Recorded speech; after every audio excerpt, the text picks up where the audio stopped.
রোজা এবং কোরআনে কারীমের তেলাওয়াত এই দুটো কাল কিয়ামতের ময়দানে হাশরের ময়দানে রোজাদার ব্যক্তিদের এবং তেলাওয়াতকারীদের জন্য সুপারিশ করে সুবহানাল্লাহ। অর্থাৎ যারা রমজান শরীফে তেলাওয়াত করেছেন, তেলাওয়াত শুনেছেন, যারা রাত্রের ঘুম কিছুটা বর্জন করে যারা তেলাওয়াত করেছেন, হাদিস শরীফে আসছে ওই কোরআনে কারীমে তাদের জন্য কাল কিয়ামতের ময়দানে আল্লাহর কাছে সুপারিশ করবে, আল্লাহ এই বান্দা ঘুম পড়ে নাই রমজান মাসের রাত্রিতে ঘুমকে বাদ দিয়ে আমাকে তেলাওয়াত করেছিল, আমি তার জন্য সবকিছু তাকে জান্নাতে দিয়ে দেব। সুবহানাল্লাহ। আল্লাহ রাব্বুল আলামিন কোরআনে কারীমে সুপারিশকে গ্রহণ করবেন ওই ব্যক্তির জন্য যিনি কোরআনে কারীম তেলাওয়াত করেছেন। সুবহানাল্লাহ। আর রোজাদার আল্লাহ সন্তুষ্টির জন্য যারা রোজা রেখেছেন তাদেরকেও আল্লাহ রাব্বুল আলামিন তাদের সুপারিশকে কবুল করবেন।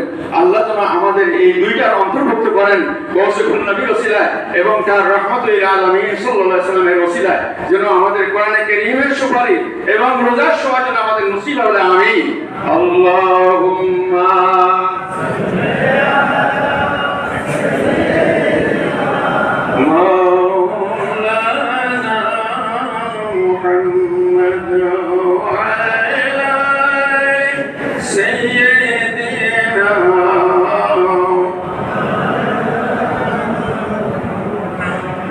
رسول الله السلام عليك إنما الفوز والفلاح لديك اللهم صل على